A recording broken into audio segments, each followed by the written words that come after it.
The 2014 Champion of Children televised program is made possible by United Way of Central Ohio.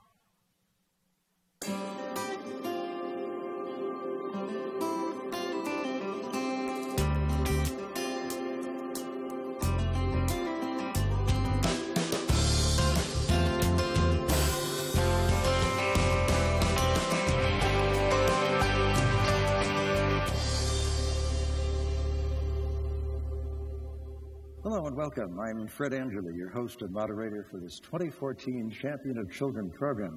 We have a very interesting hour in store for you. We'll begin with a look at one local school and a number of community organizations that are joining forces and taking new approaches to help children succeed.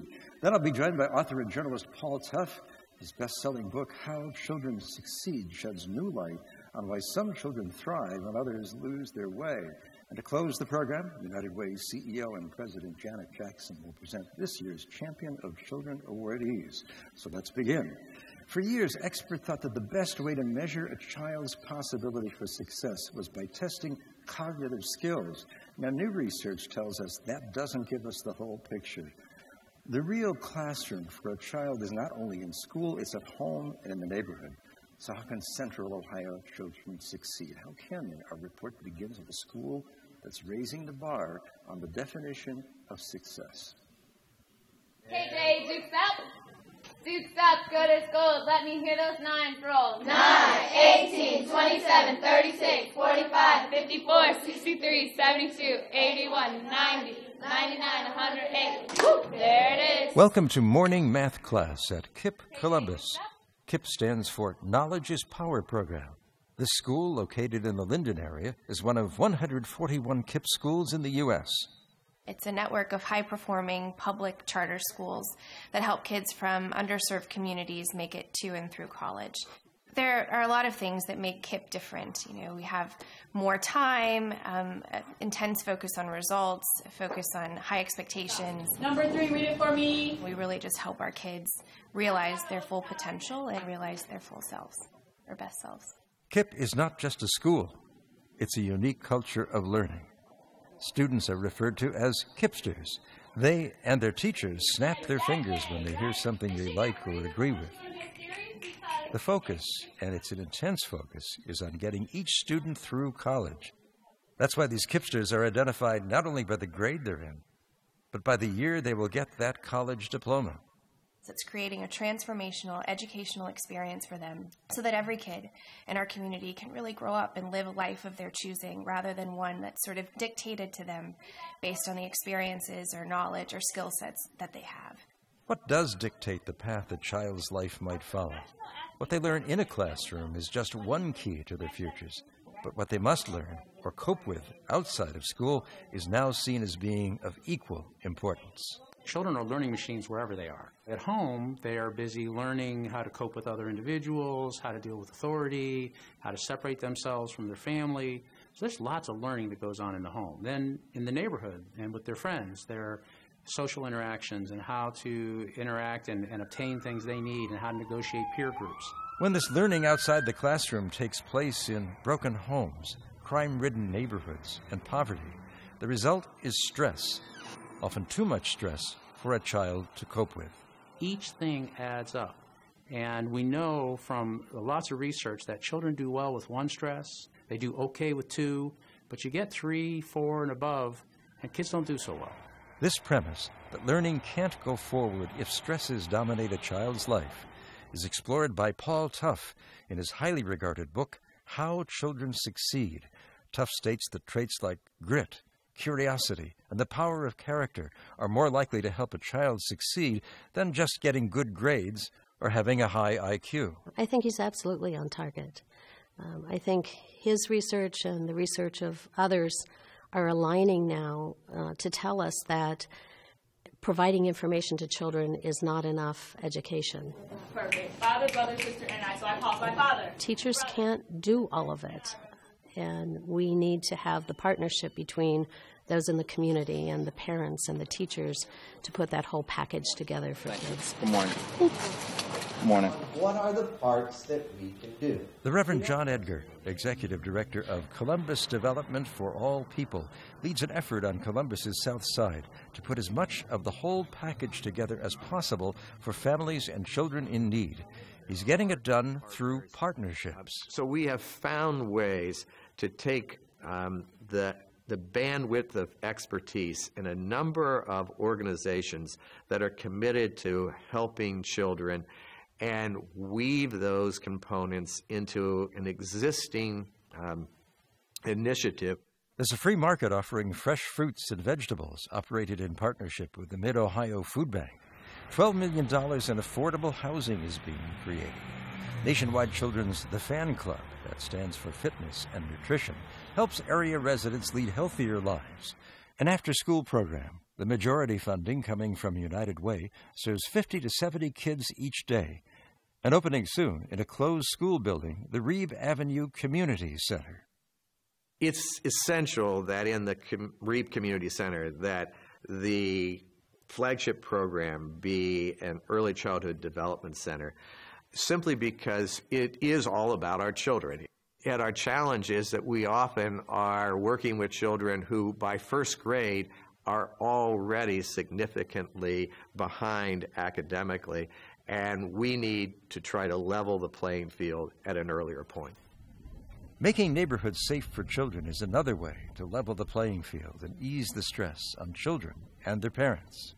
Children's Hospital has some credibility in local neighborhoods that we can work with the neighbors and the police together and try to figure out how do we make sure the kids are safe on the way to the playground or on the way to school. Dr. Kelleher believes much of future health care won't be about what happens in your doctor's office, but what happens in your neighborhood and your home. That's why they have new programs that go door to door to help parents and their children deal with the causes of family stress. You can't make enough of a difference sitting with your white coat on. You've got to get out there somehow. And some of that we'll do with digital tools and technology, but others do just good old-fashioned walking the streets and shaking hands and connecting with people. And that's an exciting change. The Columbus Center for Family Safety and Healing is going door to door as well with its home-based program, educating parents about the stresses their children experience.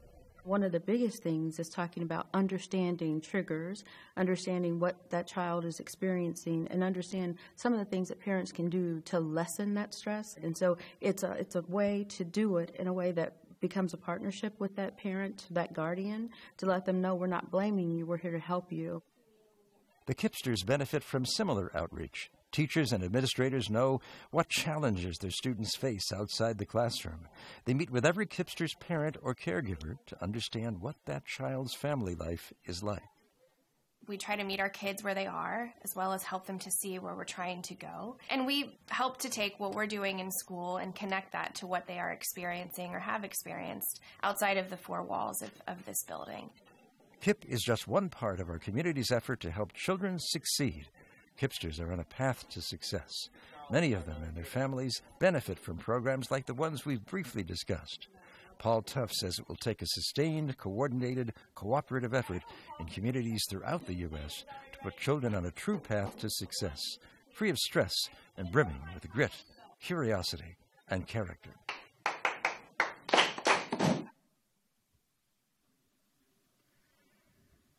Our guest is journalist and author Paul Tuff, whose works include How Children Succeed and Whatever It Takes, Geoffrey Canada's Quest to Change Harlem in America. His reporting has appeared in the New Yorker, the New York Times Magazine, and on This American Life. Please welcome Paul Tuff. Good to have you here.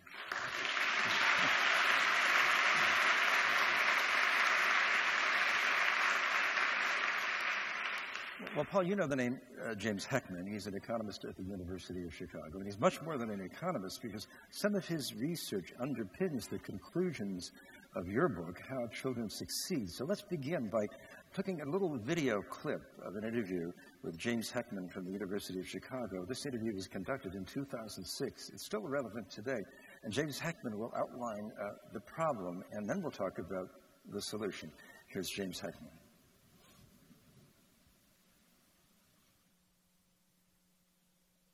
We tend to take for granted that all children are growing up in the same kind of middle-class families, which encourage children to learn, which give children the advantages that accrue throughout the rest of their lives. But many kids are not growing up in such environments. And an increasing fraction of the workforce in the next 20 years is going to come from families which are disadvantaged by current measurement standards. Those children coming from advantaged homes, well, there's a lot of investment in the mothers. The parents are spending a lot of time. And even when the mothers are out working, they typically get very good child care arrangements and substitute parenting arrangements. But the disadvantaged kids are not getting those environments. And that leads to serious problems.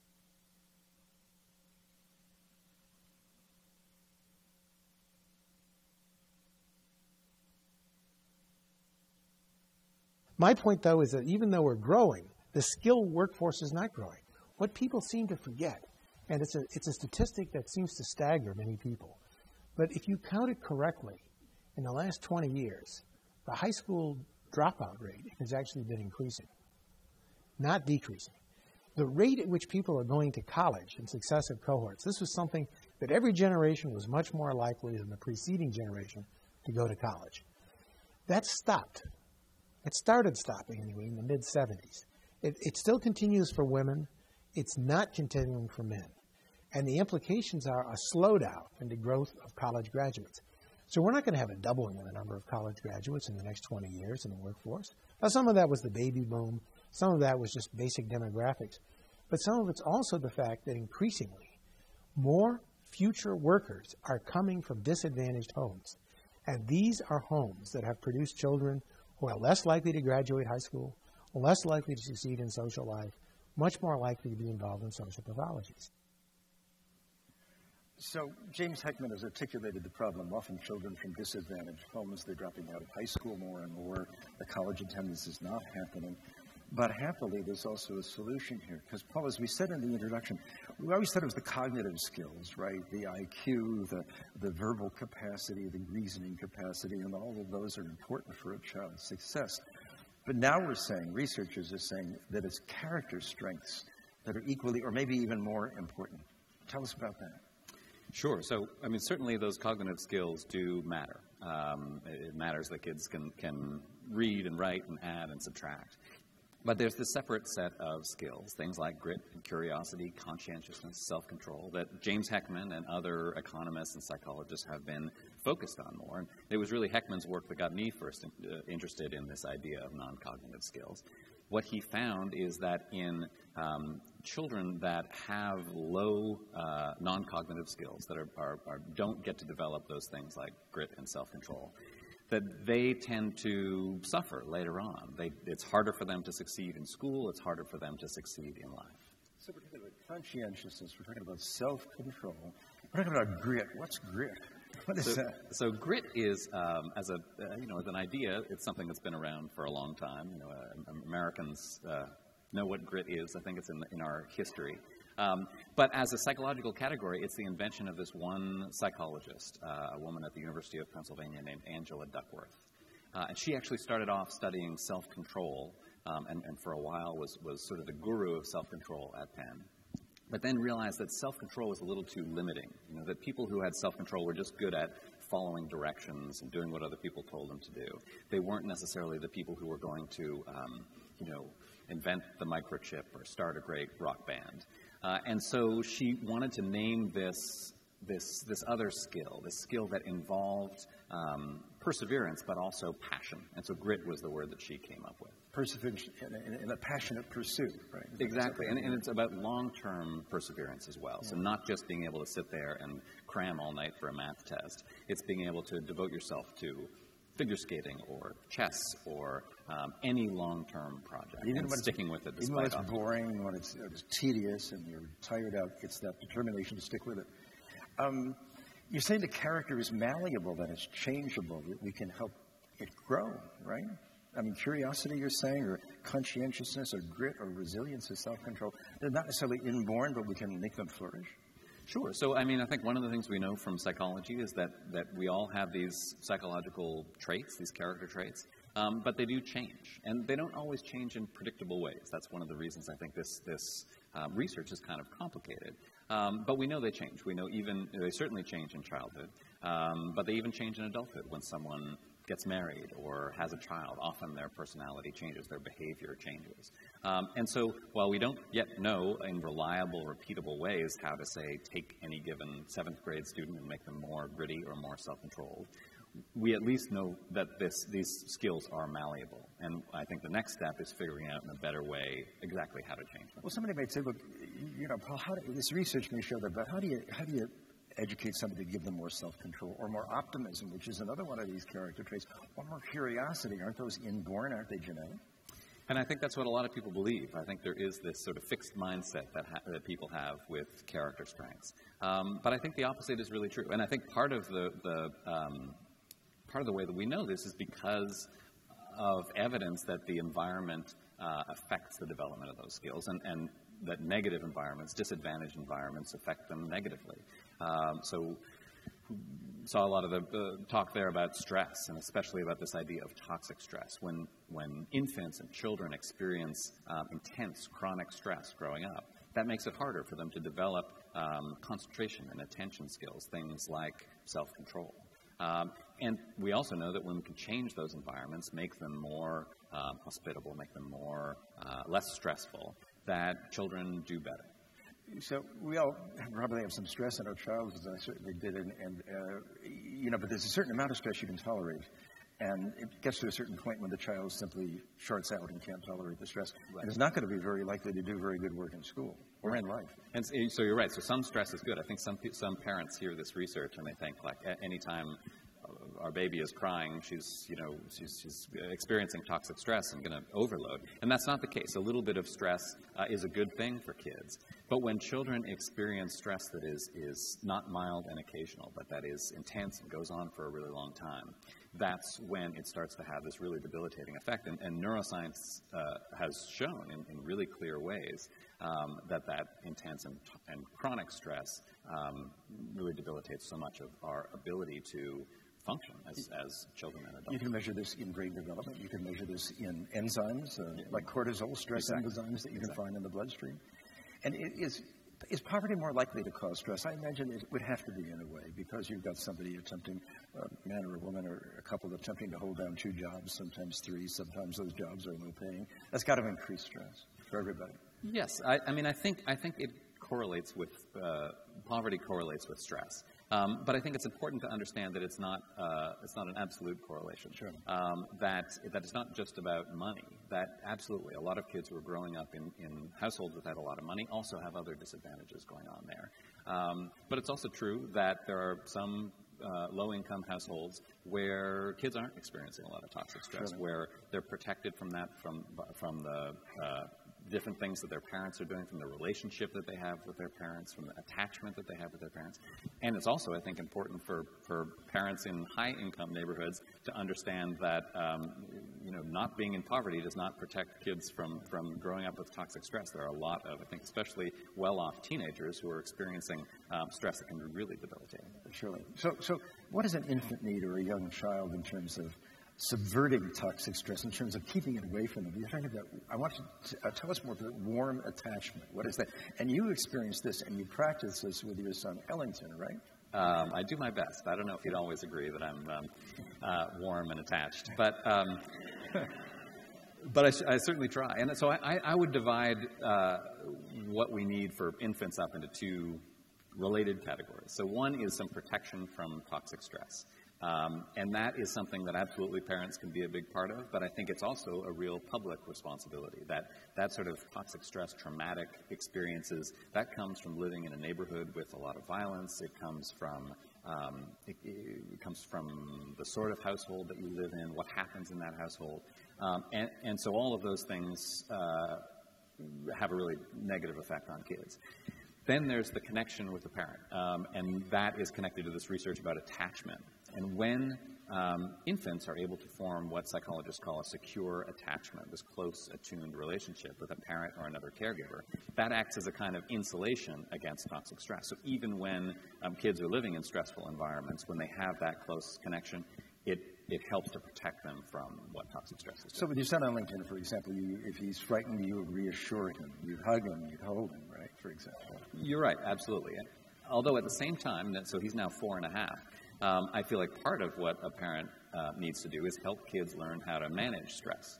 And especially as he's getting older, a lot of what I'm trying to do is help him understand that he can get through these stressful situations. So rather than just swooping down and trying to protect him at all times when he gets stressed out, a lot of what I'm trying to do is show him, yeah, this is very frustrating, but you can handle it. You can. You hold back a little, maybe sometimes. Yeah, absolutely. I mean, I really think that for, especially once kids get out of infancy, a little bit of distance actually really does help kids learn how to manage stress. It gives them the confidence to know that they can deal with these difficult situations on their own. So if we can help kids overcome toxic stress, and then we can work on developing conscientiousness and resilience and optimism and social intelligence, these positive character traits.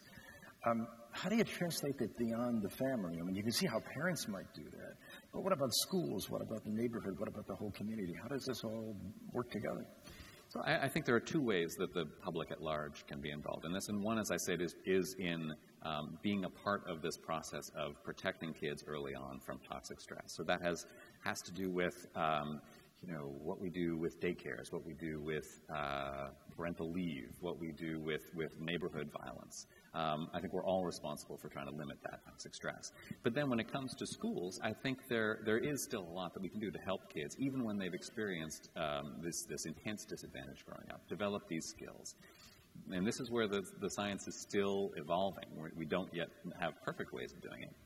But what the evidence from the schools that I've looked at suggests is that talking with kids about these skills, especially when they're in adolescence, they're in this moment that psychologists call metacognition. When in adolescence for the first time, they really are reflecting on their own thought processes, really thinking deeply about themselves. And if you've hung out with teenagers, they like thinking deeply about themselves a lot. And so what a lot of these interventions do is they take advantage of that to try to help these kids change their habits and patterns. And a lot of it is just literally talking with them about it, getting them to think about how they react to things. And what I've found is that some of the schools that I've been to, are kids, almost all of whom experience lots of toxic stress growing up. So they have this, they're starting from this very difficult place. But even in adolescence, that can be turned around. And it takes, a warm, supportive relationship with a teacher or a mentor or someone else in their life. But in the context of that relationship, they can often go through really remarkable change. So, Paul, in part, it's a kind of mindfulness, right? The child stepping back and saying, oh, how am I reacting in this stressful situation? How can I not immediately react? How can I step back, cool down a little bit? And thinking about yourself. So, and teachers and others in the community, clergymen, right, can help with this.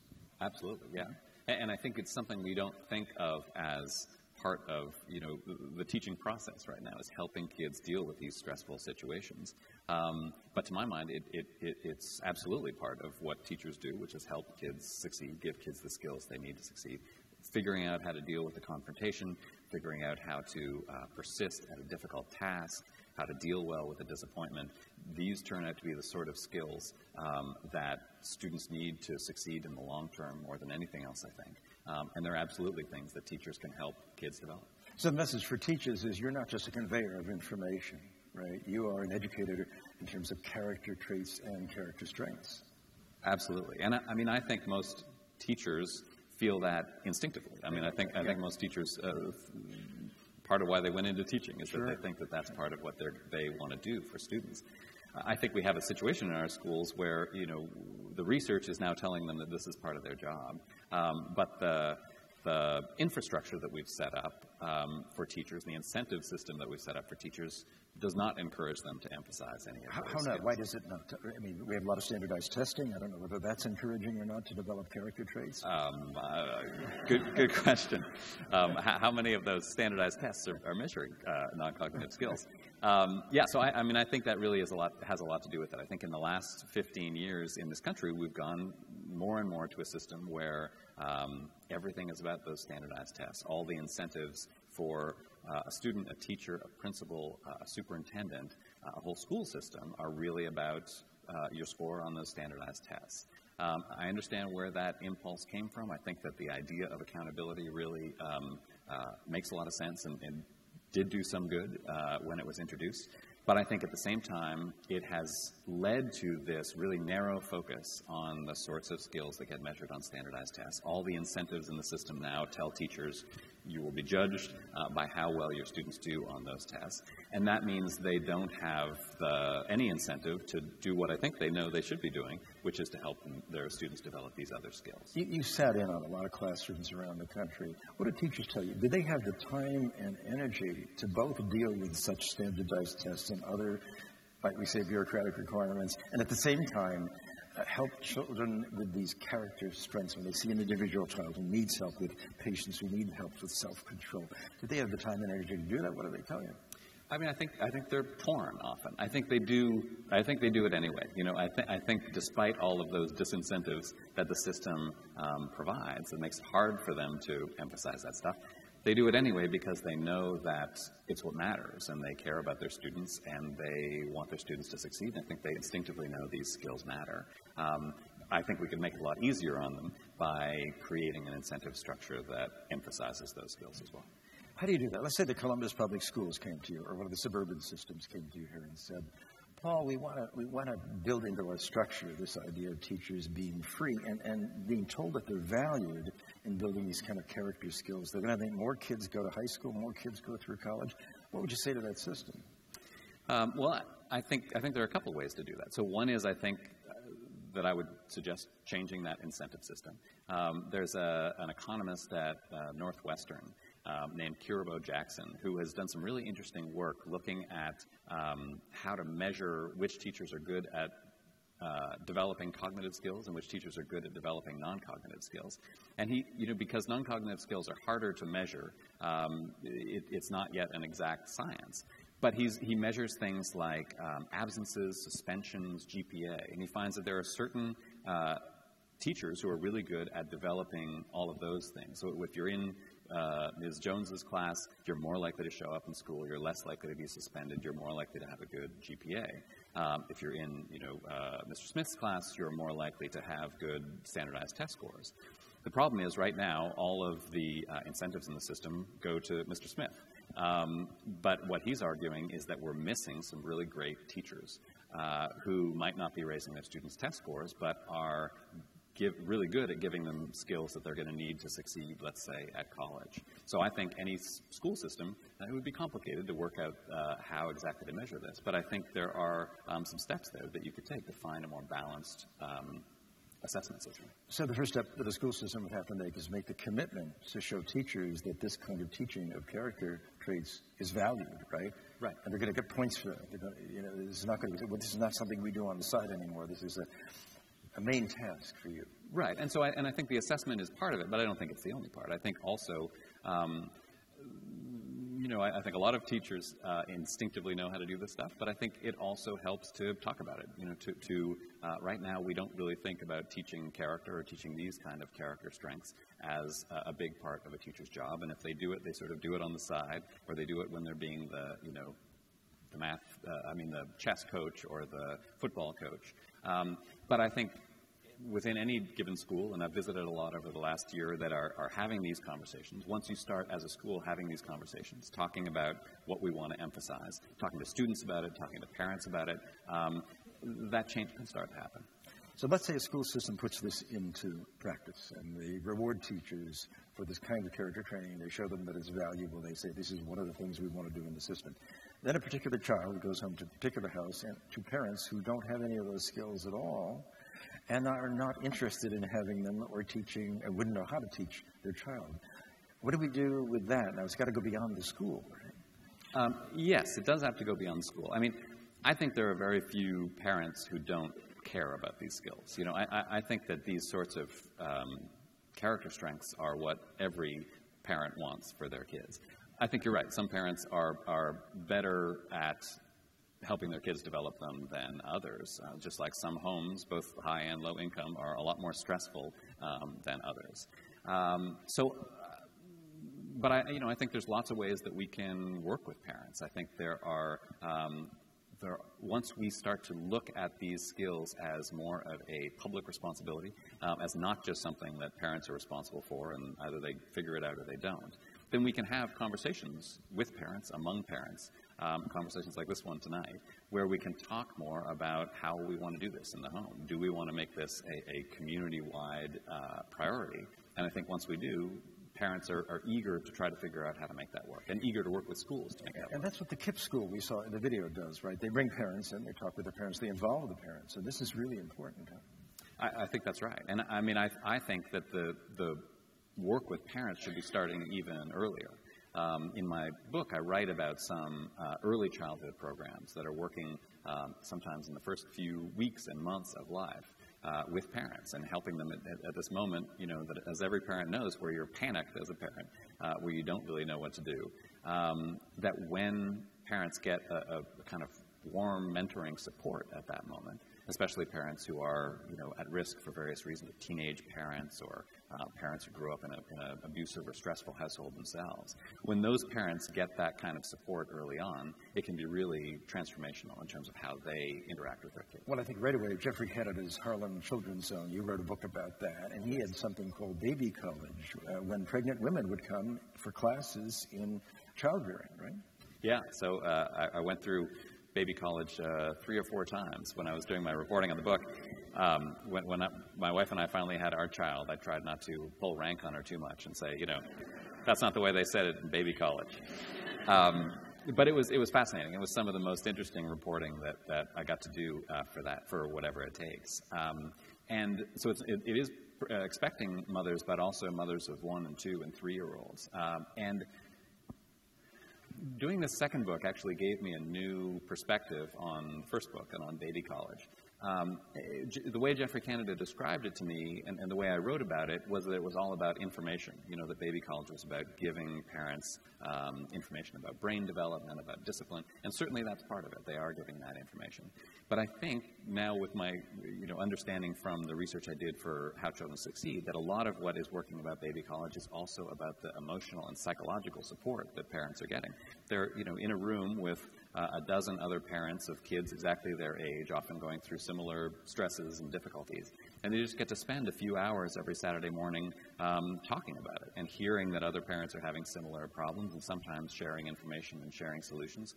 But more often just getting that kind of support that makes it easier. So I don't think the information is irrelevant, but I think that kind of community closeness is something that a lot of parents don't get right now and can make a huge difference. Well, give me a success story, not maybe in a school, maybe in a whole community organized around this idea of supporting kids from birth, basically, as Heckman says, and teaching them these character traits. What's a success story?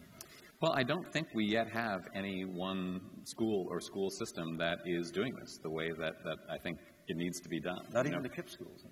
I mean, I think the KIPP schools are doing a great job in the schools themselves, but I think that any school, KIPP schools or otherwise, tend to be isolated from the community around them. And there are certainly schools that are working hard to make those connections through, you know, communities and schools, through all sorts of nonprofit organizations that can go and work in schools. And I think probably the Harlem Children's Zone is the closest thing to this model. But I think this is the model that we need, something that has at its heart a great school, but then surrounds that school with all of the other supports that are necessary, involves the family in everything from early childhood education to after-school programs to giving the, you know, family counseling, mental health support, health care, you know, all of those things that the Harlem Children's Zone does. I think that's what's necessary. And I think there are certainly schools that are doing a great job of thinking and talking about character, and that's an important step. But I think if we really want to reach a point of a big solution for kids who are growing up in disadvantage, we need to go well beyond what a school can do. So the idea is start with birth, prenatal care, for example. Is it job education for parents who are looking for jobs? Does it include things like this? Does it include working with the police department, as John Edgar does and others do in our video to help keep the streets safe? How comprehensive is this? Well, I mean, I think all of those things are important, but I would tend to, but they're also expensive, right? Yeah. So to the extent that we need to figure out, you know, which parts of this equation are essential, I would focus on anything that helps the children. So I think, for instance, you know, job programs and job training, important, great. If we can do them, that's fantastic. But to the extent that I'm trying to help kids, they may not be as essential and may not be as good an investment. So I would spend more money, for instance, on those early childhood parenting programs, working with those parents, even if they're unemployed, to help them improve their relationship with their kids and their interactions with their kids. That, to me, is the best way to spend money. Give me your ideal community. If you could be in charge, I guess Geoffrey Canada in the Harlem Children's Zone with $500 million from Wall Street initially was able to do this over how many square blocks of Harlem? Give me your ideal community. Start me at birth and tell me what you think could happen to help these kids succeed, not only in terms of character traits, but in terms of health, in terms of the cognitive knowledge as well. Sure. So, I mean, I think early on, I think what Dr. Kelleher is doing, the idea of creating early on I write in the book about this pediatrician in San Francisco, named Nadine Burke-Harris, who's created this thing called the Center for Youth Wellness. And that is this comprehensive medical home for kids, especially kids growing up in disadvantage, that gives them great medical care, but it also gives them psychological help. It gives them, helps the families deal with all the various bureaucracies that they need help with. So that's where I'd start, including a lot of interaction with parents. I think an early childhood program that doesn't just focus on reading and math worksheets, but helps kids develop character strengths is important. I think in school, in K-12 schooling, there's a lot that we can do with helping kids develop these non-cognitive skills, helping them think through their own thinking as they grow. And then I think that for kids who are in the most disadvantaged, we can also support them outside of the school community. We can help them through mentoring programs, through after-school programs. And then the final piece of the puzzle to me is about college success. And so I write about a couple of organizations in the book, including this one in Chicago called One Goal, that I think does a great job with kids who are all first-generation college students, helping them just in their junior and senior years of high school and the freshman year of college, develop the kind of non-cognitive skills, or they call them leadership qualities, necessary to succeed on a college campus. That, to me, is another sort of inflection point where a small intervention can make a big difference. Sometimes small interventions, it doesn't have to be a big deal necessarily. Huh? Yeah, I mean, I'm looking for small interventions only because they're more cost-effective and because I think the cost really does matter. And so that's why I feel like these two particular times, they're not the only times we should be worrying about kids, but early childhood and the end of high school, I think, are these two inflection points where we get the most for our money when we intervene in the lives of children. So, Paul, are you an optimist? I think I am. Yeah. I wanted to ask you that because you have this ideal community we've structured here, and it's a wonderful thing, all this opportunity for the kids and support all the way along. But it's going to cost a lot of money in any community. And do you have optimism that, first of all, money would be allocated by a particular community, and secondly, that there would be the political and social and every other kind of will to do this? I was a little bit more optimistic about the money a few years ago. So in 2007, Barack Obama, then a presidential candidate, gave this great speech in Anacostia in Washington, in which he laid out a blueprint for what he would do as president for cities in trouble. And he based a lot of it on the Harlem Children's Zone. And he said, we can't do this on the cheap. It's going to be expensive. It's going to cost a few $1 billion a year, but I'm going to replicate the Harlem Children's Zone in 20 cities. And that would have been a great idea. And it would have been. It would have been. And so it kind of exists now. It's this program called Promise Neighborhoods. And some great things are coming out of Promise Neighborhoods, but it is much smaller than what Senator Obama proposed. And I think it just isn't having the impact that the kind of program that he described would have. And partly I think that's that he didn't push enough, but it's partly that Congress kept, slashing all of the requests that he made for it. So that makes me worried that there is not the kind of will right now, at least on the federal level, for that sort of investment. I do find it really reassuring to go around to different communities, including Columbus, and to find that there are people and organizations that are really trying to make this happen on their own, that are working together, that are trying to weave together a network of support where in the past a lot of these institutions, I think, would be very much siloed, would be working on their own. And it's hard work. I think collaboration is always hard work. But I think that it's happening in more and more places. My fear is that without the federal money behind it, it's going to be really challenging in cities that don't have a lot of Wall Street billionaires like New York to find the money to make this happen, because it isn't going to be cheap. But I think, economists from Heckman and lots of others make a really convincing case that these are good investments. This is not just, touchy-feely, let's do the right thing thinking. This is a great investment for the country's future. If we want to improve the workforce, if we want to improve the tax base, these are the investments we should be making. I was about to ask you, do you think an economic argument is what has, in terms of Congress? I mean, they seem to be interested in cost-cutting and reducing the deficit. Is that a very good argument to make to Congress? And are people are educators and others going there and making that argument to them? Yeah, I mean, I think a lot of people are making the argument. A lot of people have made the argument, let's say, for early childhood education. I think the problem with politicians, whether they're in Congress or anywhere else, is that it's difficult to convince them to give up in the short term for the long term. To say, like, that early childhood is necessarily an investment that is going to pay off 20 years down the road when those cute little kids are taxpayers. And so that's always hard to convince politicians of, because politicians, all their incentives are for short-term success. But that said, there are a lot of communities that are expanding pre-K, that are doing, I think, in both liberal and conservative communities that are pushing to invest more in early childhood, and that's because the data really is so strong that it's hard. And conservatives and liberals can agree on character, right? I mean, character traits, strengths are necessary, right? And that's a point of agreement between the two political sides.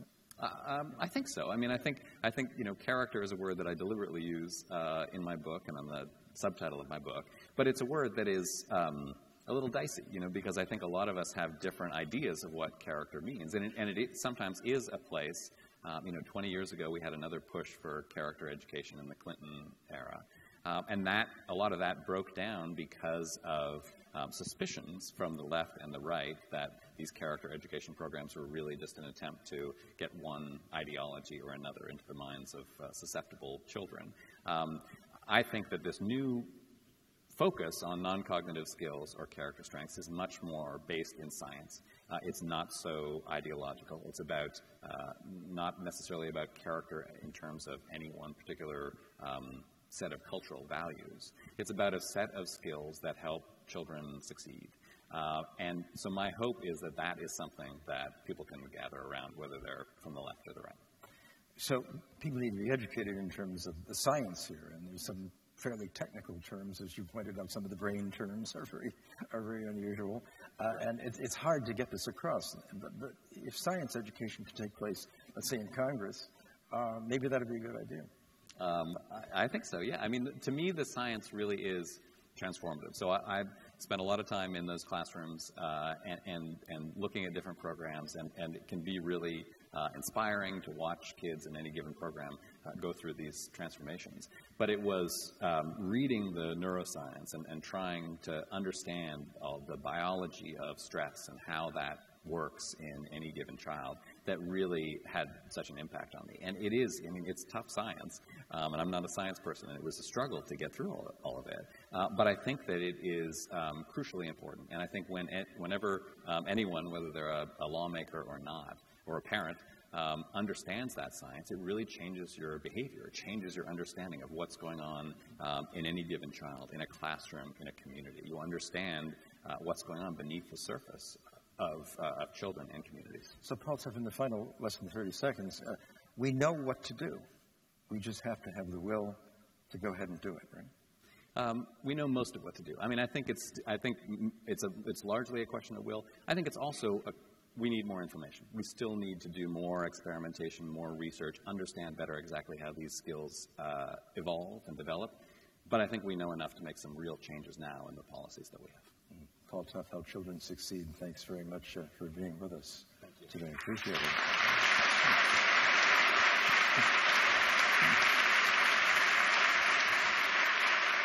Yes, thank you, Paul. Coming up next, you'll meet the 2014 Champions of Children. Ladies and gentlemen, please welcome the President and CEO of United Way of Central Ohio, Janet Jackson. Good evening. Good evening. Thank you, Paul Tough and Fred Enderly, for that very thoughtful discussion. The insights and research you discuss give me great hope that though we face tremendous challenges in educating our children, we can be successful if we all work together. And now it is my privilege to honor our 2014 Champions of Children. These awards recognize the people and organizations in our community that are devoted to ensuring all of our children have the opportunities they need to reach their potential. These champions improve the lives of children and strengthen our entire community by helping our students achieve success in school and get the care they need to lead healthy lives. Nominations for the awards come from community members and others deeply involved in education.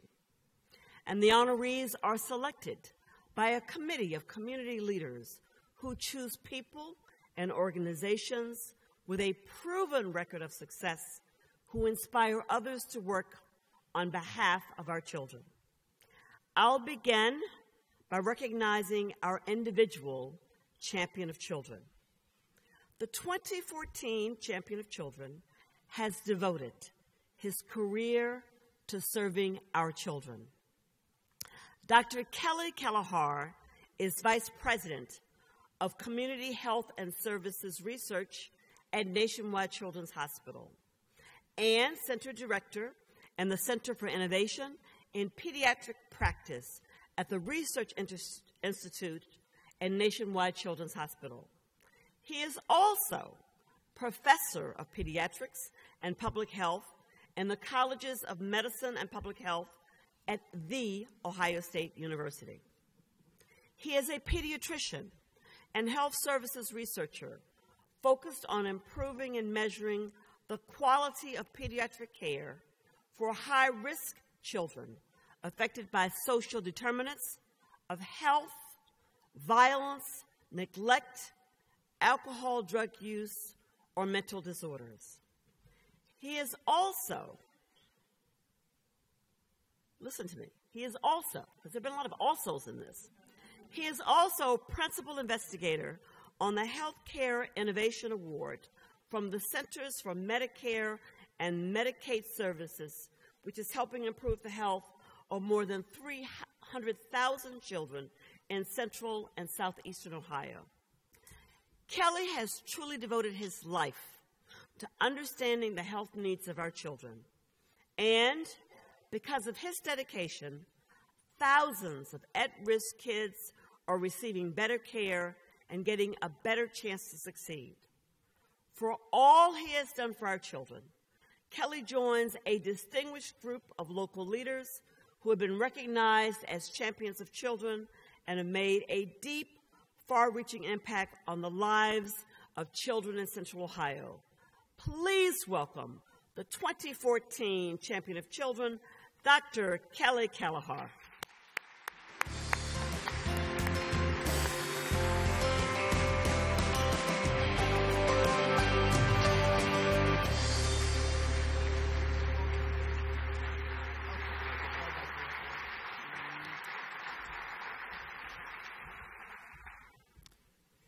I'm very humbled and honored to be up here. Janet said I had 2 minutes, and I've never said anything in less than 5, so I'm not sure how that will work. First of all, I would say, though, that anybody that does work in this field and is privileged as I am to do so is blessed by many, many partners, and because this is inherently a team activity. And the great agencies like the United Way, the city and county governments, our faith-based partners, the school district, and many others make my work an absolute joy every day. Even more importantly, the people that work at Nationwide Children's with me are a real inspiration. I'm blessed because they are committed to helping children succeed. Everyone from Dr. Allen and the board all the way down to the people that have stuck with me for almost 10 years now here. So it's an amazing thing. Of course, the real team is at home. And my wife of 26 years, Andrea, has been my advocate, my partner, and without her, none of this would be possible. So I'm very grateful. Besides that, this award is about inspiration, and there's nobody that has a more inspiring job than I do. I see the children at school. I see the sick kids. I get to play on the streets and see what faith-based partners are doing in the community every day. People have dedicated their lives without all the awards and the glitter. But the real inspiration for me comes from my 3 children. Chris, Deidre, and Jason are the greatest inspiration for me, and they've taught me more about faith, hope, and love than I could possibly have any other way. And I just want to close with a short story.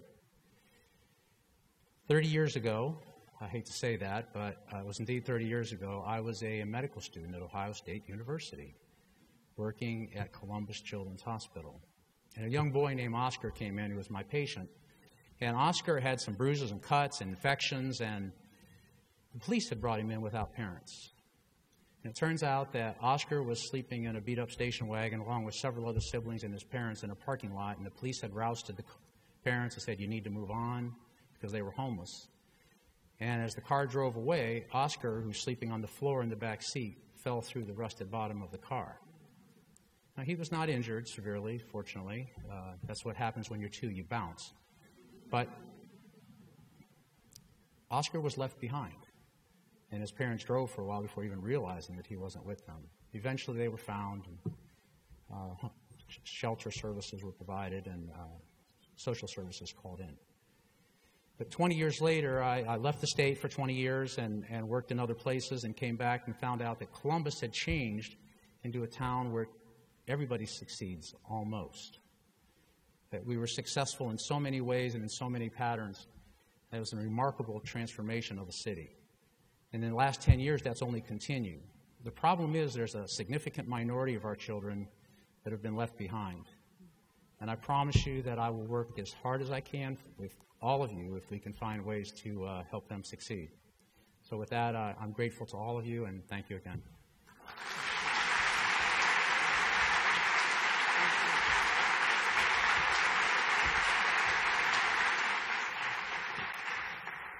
Now, I'm excited to present the Champion of Children Nonprofit Organization Award.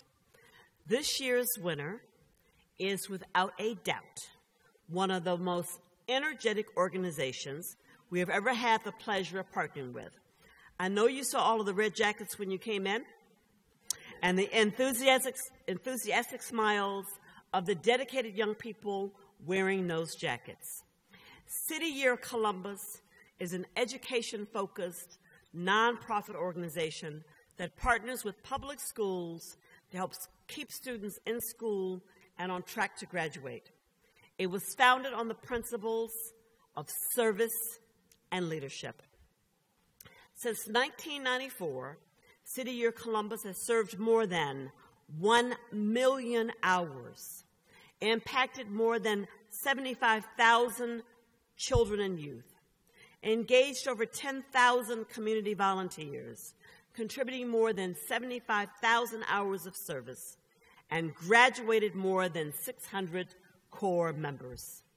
City Year partners with Columbus City Schools to promote reading proficiency and citizenship, helping increase attendance and graduation rates in many urban schools.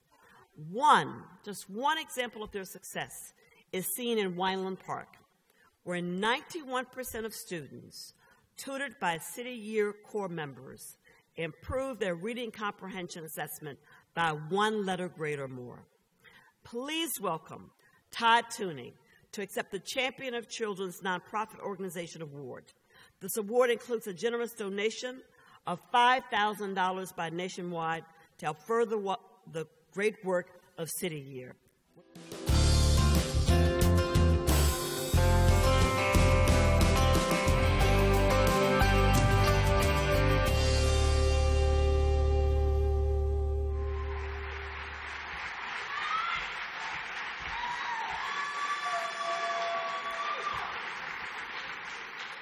Wow.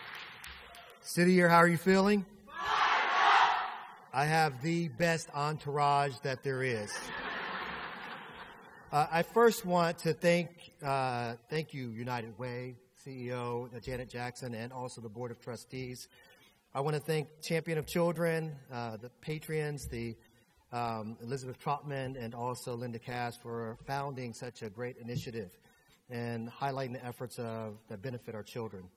I want to thank the Champion of Children Selection Committee for considering City Year, and I also want to thank all of the organizations that champion our children each and every day. We're humbled by this award, we're appreciative of the recognition, and we're thankful for the opportunity to serve our community, especially our students. We want to acknowledge the giants whose shoulders we stand on. I think she's in here, Priscilla Tyson, who is the founding executive director for City Year Columbus. I want to thank our board, our alumni, our staff, both current and past, our investors, our parents, our amazing students, our partners, teachers, administrators, and community as a whole, and especially our core members who go out each and every day tirelessly working in our schools.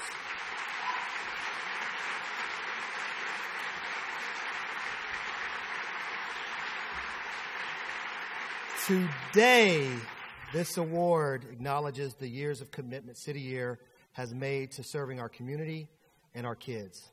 Today, this award gives me an opportunity to thank our community for the commitment that they have to children, and to also make a plea for a greater concentration of effort to put our kids first. They deserve it, and I continue to see our children achieve unbelievable accomplishments when they have the right supports at the right time. City Year will continue to give a year and change the world. City Year, are you ready? City Year is always ready. Thank you.